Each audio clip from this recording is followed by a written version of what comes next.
Mari kita tundukkan kepala, kita berdoa. Kami bersyukur bersama dengan jemaat Tuhan di tempat ini kami boleh datang kembali kepadamu. Kiranya Engkau berfirman, berbicara dari hati ke hati setiap anak-anak-Mu di tempat ini. Termasuk kepada hamba-Mu yang menyampaikan firman Tuhan pagi hari ini. Kami rindu mendengar suara-Mu. Demi Kristus kami berdoa dan mengucap syukur. Amin. Silakan duduk Bapak Ibu Saudara yang kasih Tuhan. Shalom, selamat pagi. Kita bersyukur di bulan November, di minggu pertama kita kembali boleh bersama-sama. Hari ini saya sampaikan firman Tuhan secara topikal dengan tema 3 fase kehidupan. Apa maksudnya fase?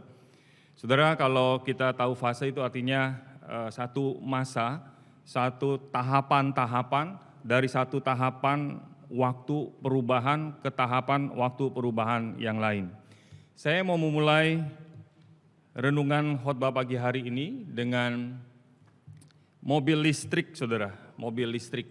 Sekarang kita banyak melihat mobil listrik, khususnya produk dari Wuling RF yang katanya paling murah dibandingkan dengan Pak Jokowi beberapa waktu yang lalu sudah mengatakan bahwa mobil dinas untuk kementerian akan memakai mobil listrik, pakai Hyundai Ioniq 5 itu ya, harganya 700 jutaan, lalu orang ramai-ramai jadi pada beli ini Wuling R 230-an juta, varian yang paling rendah, ada 2 varian, saudara bisa mengikuti itu. Apa yang saya mau sampaikan dari bagian awal ini adalah bahwa kendaraan yang namanya mobil sebetulnya sudah dimulai kalau saudara membaca di dalam sejarah dari abad ke-17. Sudah ada orang menciptakan mobil tahun 1600 sekian, abad 17. Berkembang lagi abad 18, 19, 20 sampai sekarang abad 21. Dimulai dari tenaga uap sampai sekarang tenaga listrik. Bahkan tenaga listrik pun sebetulnya sudah dimulai dari tahun 1832 oleh orang Skotlandia yang namanya Robert Anderson. Sampai waktu itu masih mahal, itu sebabnya orang banyak belum mau beralih. Tapi sekarang dengan adanya pabrik katanya di Cikarang akan dibuat pabrik untuk mobil ini, produksi 2 mobil listrik ini, yang lainnya mahal-mahal sekali, harganya akan menjadi murah katanya, karena baterainya yang mahal, sebetulnya bisa 30-40% dari harga mobil, sebuah mobil listrik. Maka orang mengharapkan, maka mobil ini digadang-gadang akan menjadi mobil 2-3 tahun ke depan orang akan beralih dari mulai banyak memakai dari mobil bensin atau solar ke mobil listrik katanya, saya tidak tahu. Tapi ini tahapan-tahapan yang kita lihat bahwa bisa jadi ini terjadi karena krisis energi, biaya bensin begitu mahal, baru naik 10.000, masyarakat sudah banyak yang teriak dan demo, padahal di kalangan di dunia kita masih termasuk lebih murah dibandingkan negara-negara yang lain pada umumnya. Kalau diambil dari rata-rata dunia. Saudara, ini yang terjadi. Maka ketika orang beli Pertalite itu sebetulnya masih 30% kata pemerintah disubsidi. Yang benar harganya mesti 14.000 sekian. Itu kata yang kita baca di surat kabar. Yang saya mau sampaikan adalah ada tahapan-tahapan perubahan dari tadi mobil uap, bertenaga uap, lalu diesel, lalu bensin, listrik, lalu mahal, sekarang diusahakan lebih murah, dan saudara familiar dengan hal itu semua yang kita lihat di jalan-jalan di Kelapa Gading pun sudah mulai banyak ini mobil-mobil listrik, karena nggak usah beli bensin, tinggal colok aja di rumah, harganya Rp160 per kilometer. Kalau pakai mobil bensin atau solar katanya, ini satu orang reviewer, katakan bisa 10 kali lipat, nanti saudara cek sendiri saja. Tapi inilah tahapan-tahapan orang mulai beralih dari yang bertenaga tadi uap sampai bertenaga listrik. Lalu gambaran kedua, ada seorang hamba Tuhan mengatakan perjalanan hidup kita, tahapan-tahapan kehidupan manusia seperti orang naik mobil dari Jakarta ke Puncak Pas. Puncak Pas itu dulu terkenal ada namanya Rindu Alam ya. Itu di ketinggian 1.500 meter di atas permukaan laut itu, Puncak Pas. Jadi digambarkan oleh seorang hamba Tuhan, orang ini menjalani kehidupannya seperti naik mobil dari Jakarta masuk belum masuk jalan tol, mungkin di usia anak-anak dan remaja. Nanti masuk jalan tol, masuk usia dewasa. Keluar dari jalan tol, masuk puncak pas, nah udah mulai nanjak, mulai macet, banyak pergumulan, mulai masuk usia 40, 50, 60, sampai nanti di puncak pas selesai sudah kehidupan fase kita. Ada hamba Tuhan yang mengumpamakan tahapan fase kehidupan seperti itu. Kalau hari ini saudara membaca dari Alkitab, dari Mazmur pasal 37 yang tadi sudah dibacakan dari ayat 25 sampai 27, maka saya menguraikan secara singkat sebetulnya kehidupan kita ini pertama, kita ini berproses dari anak-anak menjadi remaja, pemuda, dewasa, lalu menjadi usia lanjut, lansia. Tubuh kita berproses. Lalu yang kedua, di dalam Mazmur 37 tadi dikatakan Tuhan terbukti menyertai saudara dan saya dalam setiap fase kehidupan kita. Apakah pada waktu anak-anak, remaja, pemuda, dewasa, masuk ke usia lanjut. Dalam setiap fase kehidupan saudara dan saya, Tuhan menyertai kita. Amin saudara. Kita terhibur dengan bagian ini, bahwa dalam setiap fase kehidupan, apakah kita sedang bergumul dengan anak-anak kita yang masih kecil, sedang sulit mendidik mereka, atau anak-anak juga yang sedang stres dengan pelajaran matematika, fisika, biologi dan sebagainya, yang nanti kalau katanya setelah sekolah lulus juga nggak kepake itu pendidikan moral Pancasila dan sebagainya, dulu ada istilah PMP. Nah ini semua kita lewati karena Tuhan ada bersama dengan kita semua, khususnya kita orang yang percaya pada Tuhan. Dan yang ketiga, dari Mazmur 37, kita akan tetap menjadi saluran berkat. Ini indahnya ya. Bukan hanya di dunia ini saja, tetapi di dunia yang akan datang, di langit, bumi yang baru. Ini yang kita bahas di dalam pengakuan iman rasuli di Rabu kemarin dalam pemahaman Alkitab di sesi terakhir. Hidup yang kekal. Apa artinya itu? Saya mulai dengan bagian yang pertama. Mari kita melihat, saya membagi dalam 3 kategori. Bagaimana saudara memasuki 3 kategori ini dengan fase-fase yang berbeda. Yang pertama kita melihat kategori dalam hal fisik kita, tubuh kita, kerohanian kita, mental kita. Maka manusia kita tahu ada kerohanian, ada hal-hal yang sifatnya tidak terlihat, yang sifatnya jiwani, rohania. Maka seorang yang bernama William James, dia seorang psikolog besar dari Amerika. Dia berkata, seperti saya tulis di sana, mayoritas manusia belum memanfaatkan sumber daya mental dan fisiknya secara penuh. Jadi otaknya, mentalnya, pikirannya belum dipakai secara utuh, sepenuh-penuhnya selama dia hidup, dari lahir sampai dia dipanggil pulang, sampai lansia. Maka William James berkata hanya 10% dari potensi yang dimilikinya yang baru dipakai. Maka potensi yang belum dipakai ini sebetulnya bisa digali dengan teknik-teknik yang sesuai. Betul saudara, ada orang-orang yang belajar satu bahasa aja susah. Tapi ada orang tertentu yang menggunakan teknik-teknik tertentu bisa menguasai 4 bahasa, bisa menguasai 11 bahasa. Gerald Bray, seorang profesor dari Inggris, saya ketemu di Kemayoran, bisa 11 bahasa. William Hendrickson bisa 20 bahasa. Ini baru yang saya tahu. Bagaimana orang bisa belajar 11 bahasa, 20 bahasa? Ternyata ini, William James katakan, kalau dari kecil terus-menerus dipacu, digali potensi yang pencipta Tuhan berikan, maka manusia sebetulnya mampu untuk menguasai banyak hal di dalam kehidupannya.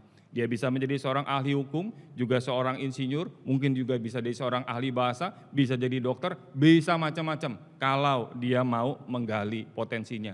Yang menjadi masalah dalam tahapan hidup kita, dari kecil sampai dewasa, sampai usia lanjut, banyak orang menyia-nyiakan itu dan tidak menggunakannya baik-baik. Satu percobaan dengan seekor ayam untuk menguji sistem refleksnya. Jadi diadakan percobaan. Kalau seekor ayam dari kecil dihalangi, tidak boleh mematuk, pakai paruhnya dilarang. Jadi ayam itu nggak mau matuk ditahan, mau matuk nggak boleh. Maka apa yang terjadi? Dikatakan ayam itu yang dari kecil dilarang mematuk, maka ketika sudah dewasa ayam itu tidak punya kemampuan untuk mematuk secara permanen. Kalau dari kecil dihalang-halangi, sampai besar tiba-tiba dia nggak bisa mematuk. Loh, jadi ayam nggak bisa mematuk, kok bisa? Iya, karena dari kecil dia tidak diperbolehkan mematuk. Maka para psikolog berkata, demikian juga dengan bayi-bayi. Kalau di dalam 18 bulan pertama berarti berapa? Satu setengah tahun ya. 1,5 tahun pertama dari mulai dia lahir, dia tidak mendapatkan kasih sayang, nggak pernah dipeluk, nggak pernah dicium, nggak pernah disayangi, nggak pernah dibelai. Bayi ini dari 0 sampai 18 bulan, maka menurut para ahli psikolog akan tumbuh menjadi seorang psikopat. Psikopat itu orang yang punya kelainan mental atau gangguan jiwa. Ini jadi psikopat. Kenapa? Menurut ahli, ini orang dari tahap awal kehidupannya tidak mendapatkan sedikit pun, tidak pernah dapat kasih sayang. Maka orang bisa tumbuh menjadi seorang yang punya kelainan mental. Maka kalau saudara melihat tahapan-tahapan secara fisik, mental, kerohanian, orang-orang tidak dididik baik-baik. Itu sebabnya kita di Young Couple ingatkan bahwa anak-anak untuk ikut di dalam sekolah minggu. Tugas, tanggung jawab orang tua untuk membawa anak-anak. Supaya anak-anak belajar firman Tuhan, tahu bagaimana mengenal Tuhan dan beribadah kepada Tuhan. Di dalam Alkitab ada seorang yang namanya Kaleb. Saudara tahu Kaleb yang bersama-sama dengan Yosua ketika mengintai masuk ke tanah Kanaan. Maka Musa berpesan, kamu coba lihat apa yang ada di dalam, bagaimana hasil tanah Kanaan yang dijanjikan oleh Tuhan kepada Abraham. Apakah tanah ini memang tanah yang begitu indah, bagus, subur dan sebagainya? Lalu salah seorang dari 12 pengintai itu yang namanya Kaleb dari suku Yehuda masuk ke dalam. Setelah pulang, Kaleb bilang luar biasa. Tuhan menyediakan tanah Kanaan yang luar biasa, bagus, subur. Mereka bawa itu anggur sampai dipikul, saudara, sampai dipikul. Jadi anggur bukan begini, tapi dipikul. Saking suburnya tanah itu. Tetapi sebagian besar menyalahkan Musa. Menyalahkan Tuhan. Untuk apa Tuhan bawa kami ke sini? Mau masuk ke dalam tanah Kanaan yang begitu dahsyat, orang-orang di dalamnya ini pemakan manusia. Itu ada orang enak. Namanya orang enak, bukan makanan enak, tapi orang enak. Ini tinggi besar, kita bisa dimakan. Tuhan mencelakakan kita. Musa, kamu pemimpin gak beres, kamu bawa kami kemari, mau membunuh kami. Ini 10 orang dari 12. Semua rata-rata kasih report, laporan ke Musa. Enggak benar ini, kita bakalan mati di Kanaan. Tetapi di dalam ayat 30 bilangan pasal 13, Kaleb berkata, bilangan 13 ayat 30, tidak, kita akan maju menduduki negeri itu sebab kita pasti akan mengalahkannya. Pasti akan mengalahkannya. Saudara, di bagian awal ini, Mazmur 37 ayat 25 bagian A tadi yang kita sudah baca, pemazmur berkata, dahulu aku muda. Semua kita yang sekarang sudah agak masuk usia lanjut, dulunya muda. Tetapi sekarang telah menjadi tua. Jadi waktu Daud tulis di dalam Mazmur, pemazmur tulis di dalam Mazmur 37, dia menyadari sekarang dia sudah tidak muda lagi. Kaleb menyadari, nanti kita akan melihat. Tapi ada perbedaan. Pada waktu dia melihat fisiknya, dia melihat imannya kepada Tuhan. Bilangan 13 ayat 30 menyatakan imannya. Ketika 10 orang semua tidak mau percaya beriman, Kaleb bilang apa? Kita pasti akan mengalahkannya. Ini kalimat iman, saudara. Kebanyakan orang pesimis tapi dia optimis di dalam Tuhan, bukan optimis dengan dirinya sendiri. Mari kita baca bersama-sama bilangan 14 ayat 24. Apa yang dikatakan oleh Tuhan? Sekarang Tuhan yang nilai Kaleb. Tadi kan dia yang menyatakan imannya. Mari kita baca sama-sama, 1, 2, 3. Tetapi hambaku Kaleb, karena lain jiwa yang ada padanya, dan ia mengikut aku dengan sepenuhnya. Akan kubawa masuk ke negeri yang telah dimasukinya itu, dan keturunannya akan different spirit. Ada jiwa, istilah lain different spirit ini, ada semangat roh yang lain yang ada di dalam diri Kaleb. Secara kerohanian dia berbeda. Di antara 10, termasuk bersama dengan Kaleb adalah Yosua. Tuhan bilang, ini semua orang pada pesimis, semua orang pada gak percaya, gak punya iman kepadaku. Tetapi Kaleb jiwanya beda. Jadi gak semua orang yang pergi keluar dari Mesir perbudakan itu sama. Demikian juga enggak semua pendeta sama, enggak semua majelis sama, enggak semua jemaat sama, enggak semua orang Kristen, orang percaya sama. Ada orang yang datang tidak punya iman, ada orang yang datang sungguh-sungguh beriman kepada Tuhan. Ada orang yang masuk mengintai tanah Kanaan, enggak punya iman, malah pulang marah-marah, tapi ada seorang Kaleb, jiwanya beda. Kenapa?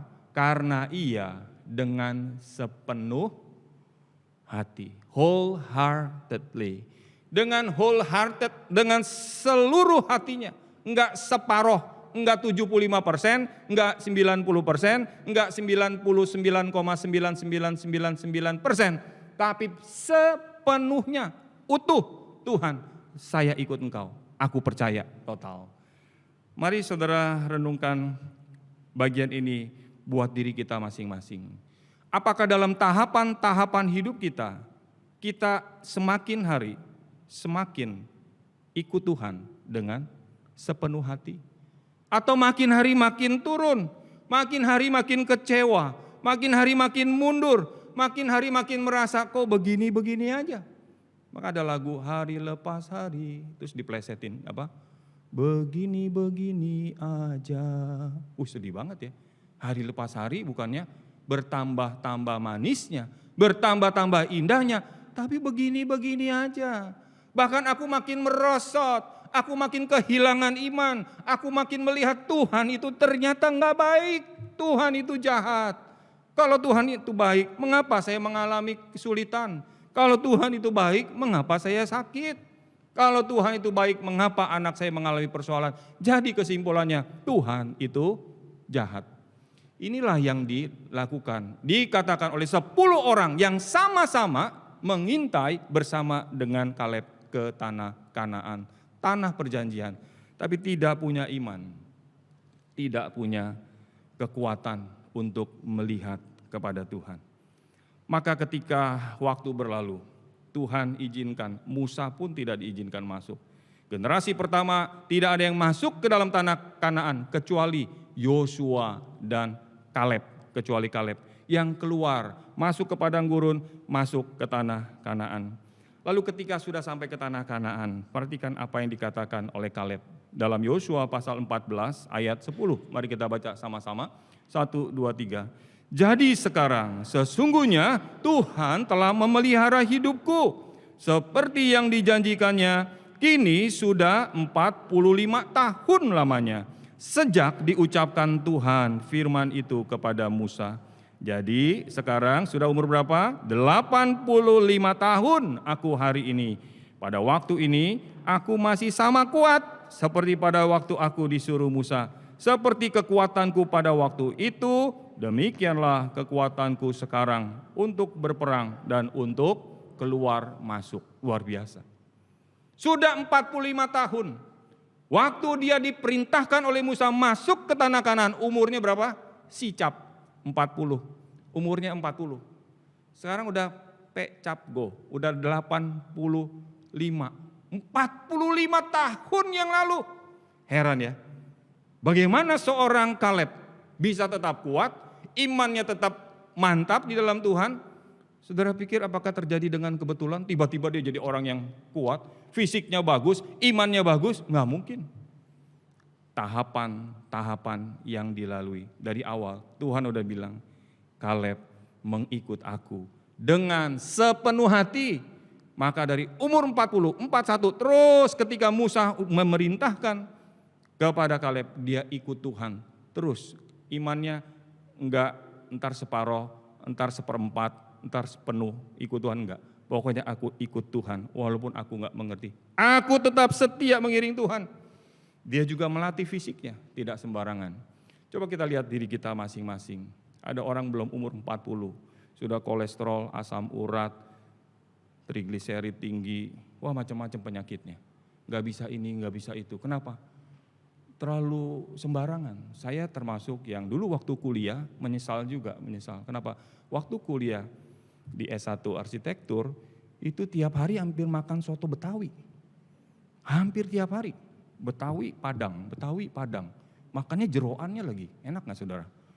Semua jeroan-jeroan yang di dalam-dalam makhluk berkaki 4 itu kita makan semua. Jadi nggak heran pada waktu udah mulai selesai kuliah masuk kehidupan rumah tangga, kok kepala kadang-kadang pegel-pegel, ini kenapa? Nggak taunya trigliseridnya tinggi. Trigliserid itu pembuluh darah, kalau trigliseridnya tinggi, jadi pembuluh darahnya berkerak.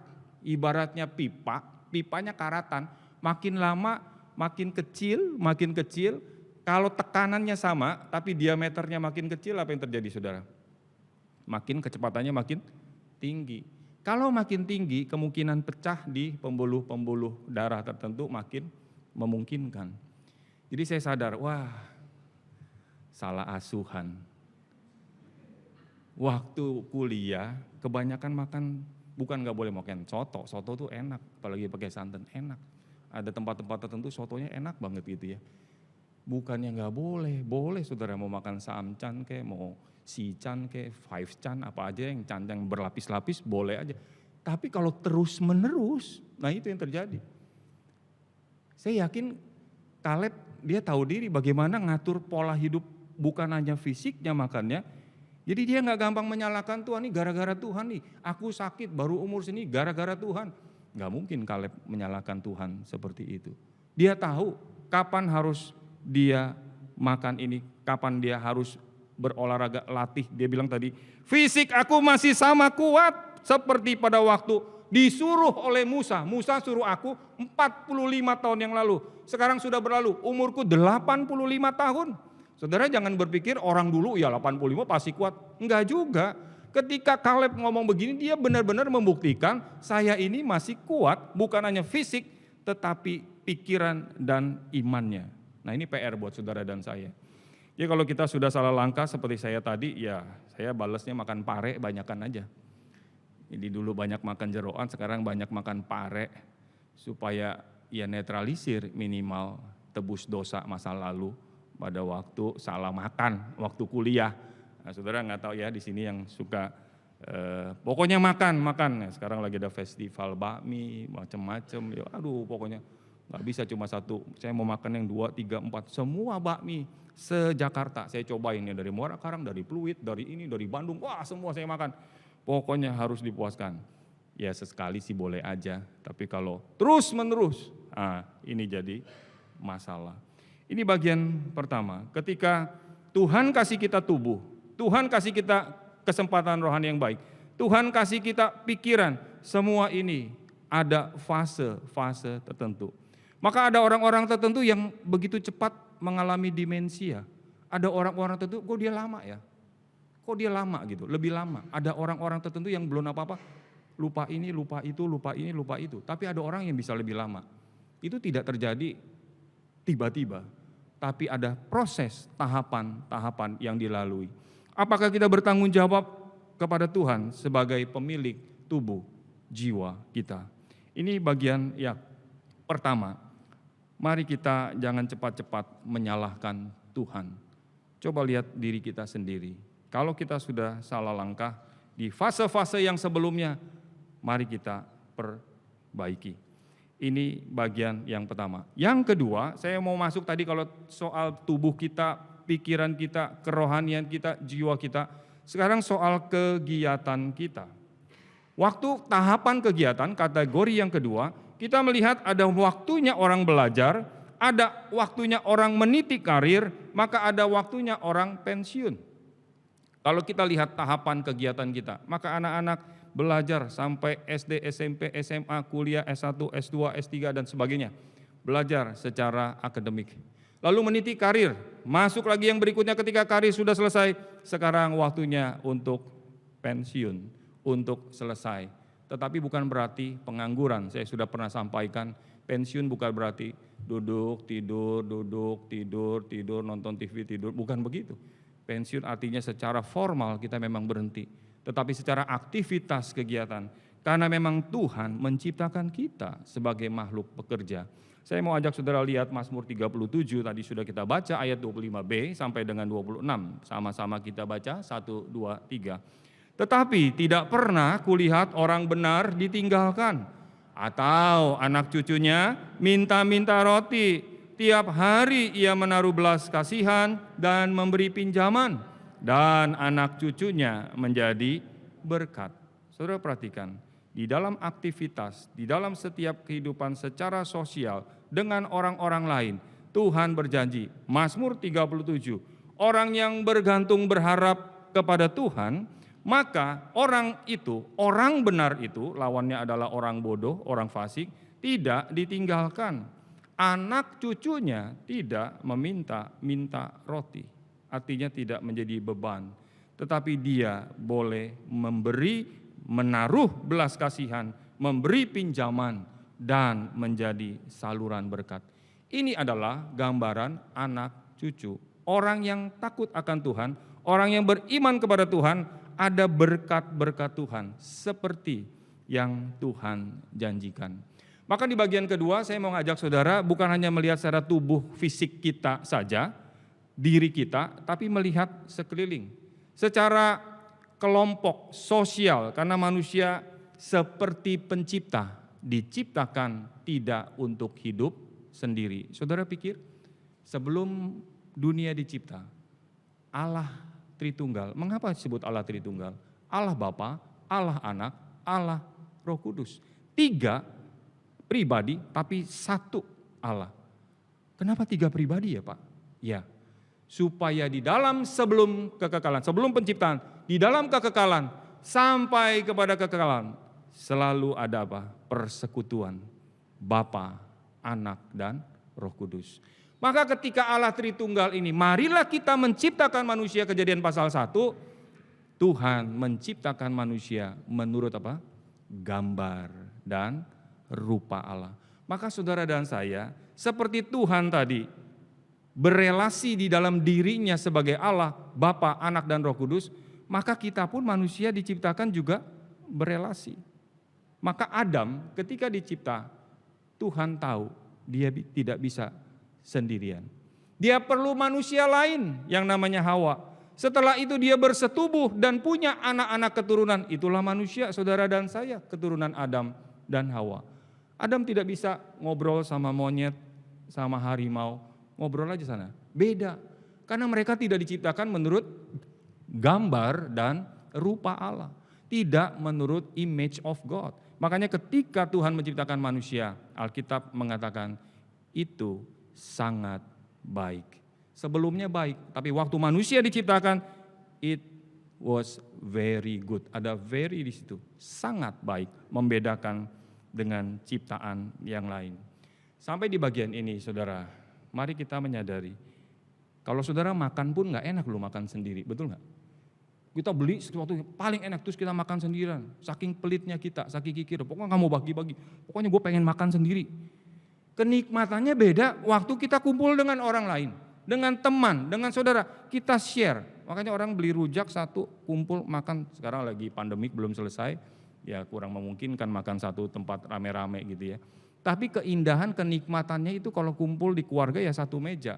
Kalau dengan teman-teman ya kita share gitu. Enggak ada orang, aduh nikmatnya di hutan sana, di pedalaman Sanggau, ujung sana di Kalimantan, di hutan belantara, nikmat, enggak ada itu. Kenikmatan itu di dalam komunitas. Itulah sebabnya kalau saya perhatikan di dalam sumber yang Tuhan berikan di dalam kepercayaan kita waktu kita membangun, slide berikutnya, ada segitiga yang sangat indah yang saya perhatikan.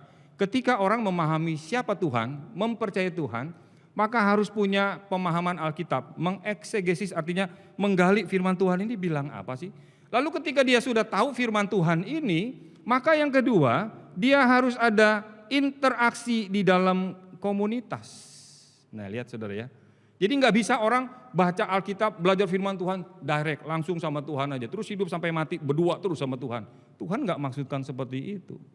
Jadi ketika saudara dan saya selesai memperhatikan firman Tuhan, baca firman Tuhan, masuk sekolah seminari, belajar Alkitab sendiri, ikut pemahaman Alkitab, ikut YouTube dan sebagainya, udah tahu berbagai hal, maka saudara mesti masuk ke dalam interaksi di dalam komunitas. Ini cara Tuhan. Jadi tahapan pertama kita dapat firman Tuhan, tahapan kedua kita pengen share, kita pengen kasih tahu kepada orang lain, aku sudah menemukan siapa juru selamat. Bagaimana hidupku? Baru yang ketiga, kehidupan pribadinya sebagai orang Kristen. Nah, kalau 3 hal ini, tahapan-tahapan ini saudara pahami, maka kita jadi orang Kristen, jadi hamba Tuhan yang sehat, yang bukan hanya berurusan dengan Tuhan, dengan kepercayaan kita seorang diri. Gue gak mau, gue mau jadi orang asketik. Asketik itu suka menyendiri sendiri. Jadi eksklusif sendiri, gak mau kumpul dengan orang-orang, pakai pakaian yang serba putih. Ini ada komunitas seperti itu, gak mau campur ke dunia. Padahal Tuhan panggil, kalau saudara dan saya sudah mengenal Tuhan, tahu apa yang dikatakan Alkitab, maka kita mesti cerita, kumpul, bukannya menyendiri. Bahkan justru harus masuk ke dalam dunia, jadi garam, jadi terang. Amin saudara. Maka kehidupan Kristen saudara dan saya jadi sehat. Maka orang-orang yang terus-menerus belajar, gak pernah mempraktekkan firman Tuhan, gak punya kehidupan Kristen yang baik menjadi kesaksian, nanti jadi aneh orang itu, jadi aneh. Ini orang kayaknya nggak tinggal di dunia ya, aneh dia. Nah ini kita diingatkan, pada waktu saudara dan saya menjadi orang Kristen, menjadi orang percaya yang diciptakan menurut gambar dan rupa Allah, Tuhan ingin supaya saudara ketika jadi milik Tuhan, mari kita masuk di dalam kumpulan orang-orang percaya. Pak, tapi saya sering jatuh dalam dosa. Saya masih suka lemah di dalam bagian-bagian tertentu. Itulah sebabnya kalau ada orang berkata seperti itu, ada Roh Kudus. Amin saudara. Ketika saudara dan saya percaya pada Tuhan, Roh Kudus diberikan kepada saudara dan saya, supaya saudara dan saya menjadi bait Allah. Ini indah sekali. Jadi Tuhan menjadikan saudara dan saya baitnya yang kudus. Roh Kudus diberikan kepada kita. Untuk apa sih saudara? Supaya waktu saudara lemah, Roh Kudus menguatkan. Roh Allah, meterainya diberikan pada saudara, supaya kita kuat. Kalau kita menghadapi godaan, pencobaan, banyak hal, aduh Tuhan gak sanggup. Nanti Roh Kudus akan kuatkan kita. Terus menerus dalam tahapan-tahapan hidup kita. Waktu anak-anak, waktu remaja pemuda, waktu dewasa, waktu sampai usia lanjut. Roh Kudus tidak pernah, Roh Allah tidak pernah meninggalkan saudara dan saya. Amin. Bukankah ini sukacita yang besar? Jadi Tuhan tuh gak kecolongan, aduh anakku lagi jatuh, lagi setengah mati, dia lagi terkapar gak berdaya. Terus Tuhan gak ada di sana. Terus kita nyanyi lagi, mari masuk, masuk hatiku. Suruh Tuhan masuk lagi. Terus kita jalan lagi, jatuh lagi, terus Tuhan keluar. Terus kita sendiri lagi, terus nyanyi lagi, mari masuk, undang Tuhan masuk lagi. Jadi Tuhan tuh gak keluar masuk. Dia tetap di dalam hidup saudara dan saya sebagai orang percaya. Amin. Dia menuntun kita. Waktu kita lemah, Tuhan kuatkan kita. Itulah sebabnya Roh Kudus diberikan kepada kita. Namun demikian ada satu peringatan dalam Ibrani pasal 10, kita akan baca sama-sama ayat 25. Penulis Ibrani katakan, karena kamu sudah ada Roh Kudus, kamu diciptakan menjadi makhluk sosial berelasi satu dengan yang lain dalam persekutuan, kamu tidak bisa hidup sendiri. Jangan lupa Ibrani 10 ayat 25, kita baca sama-sama, 1, 2, 3. Janganlah kita menjauhkan diri dari pertemuan-pertemuan ibadah kita, seperti dibiasakan oleh beberapa orang. Tetapi marilah kita saling menasehati dan semakin giat melakukannya menjelang hari Tuhan yang mendekat. Pada waktu penulis Ibrani ini ada yang berkata Apolos, ada yang berkata Paulus, kita tidak terlalu memperdebatkan itu. Para penafsir modern lebih setuju dengan Apolos yang menulis kitab surat Ibrani. Mengatakan kepada orang-orang percaya pada waktu itu, jangan kamu menjauhkan diri dari pertemuan-pertemuan ibadah kita. Jadi kalau kita orang percaya, orang Kristen, ada Roh Kudus, maka bagian ini tidak akan pernah kita abaikan. Kita tahu ada waktu kita bersekutu, ada waktu kita bekerja, ada waktu kita sendiri, tapi jangan pernah meninggalkan pertemuan-pertemuan ibadah seperti dibiasakan oleh beberapa orang. Jadi bukan hanya waktu sekarang, waktu dulu pun ada orang-orang tertentu nggak mau datang di dalam pertemuan ibadah. Mereka maunya sendiri, nggak cocok. Karena Tuhan mencipta di dalam sebuah komunitas persekutuan orang-orang percaya. Di dalam bagian ini saya jadi teringat Mr. Bean. Mr. Bean saudara tahu?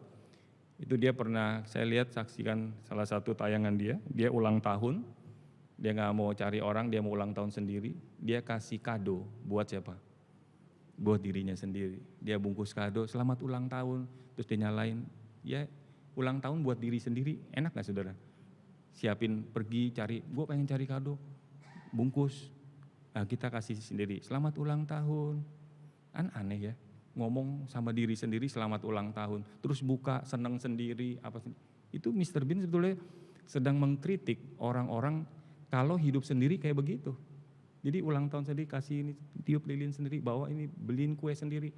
Yang paling indah kan kalau kue dibeliin, kalau kuenya beli sendiri, kadonya beli sendiri, tiup juga kita nyalain, kita matiin, semuanya diri sendiri. Ya jadi apa ya saudara ya? Jadi orang aneh kan? Jadi orang aneh. Makanya firman Tuhan katakan ketika kita sudah dilahirbarukan, Tuhan ingin community of the saints, persekutuan orang-orang percaya yang sampai kepada kekekalan. Kita tidak lagi suami istri, orang tua anak, cucu, menantu, tapi sebagai komunitas, kelompok orang-orang percaya, orang-orang kudus yang sudah dikuduskan. Ini yang kedua yang saya mau ajak saudara berpikir.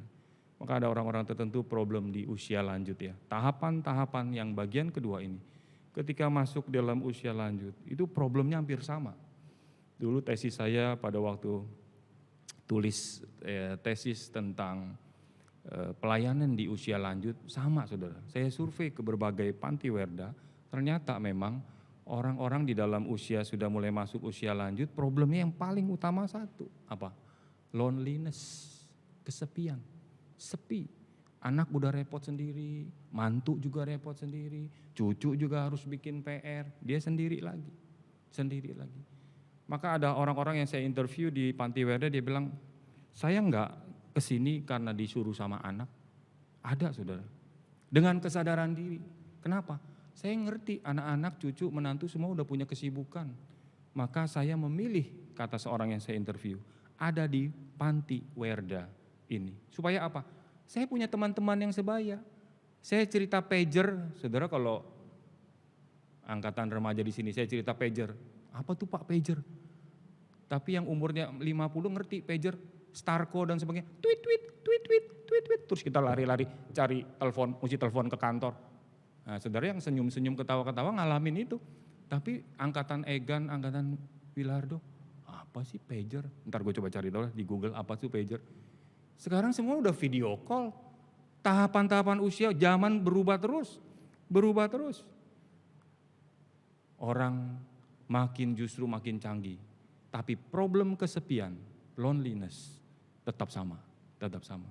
Maka orang-orang yang berpikiran maju, berpikiran jauh ke depan, melihat secara utuh kehidupan yang singkat dengan tahapan-tahapan yang ada. Sampai dia masuk tahapan terakhir di usia lanjutnya, dia tahu saya tetap tidak sendirian karena ada Tuhan. Saya tetap bisa menjadi saluran berkat. Ini yang terjadi di panti werda yang saya jalani, yang saya tanyakan, yang saya coba cari tahu. Ini problem kesendirian, nggak cocok. Memang Tuhan mau kita terus bersekutu.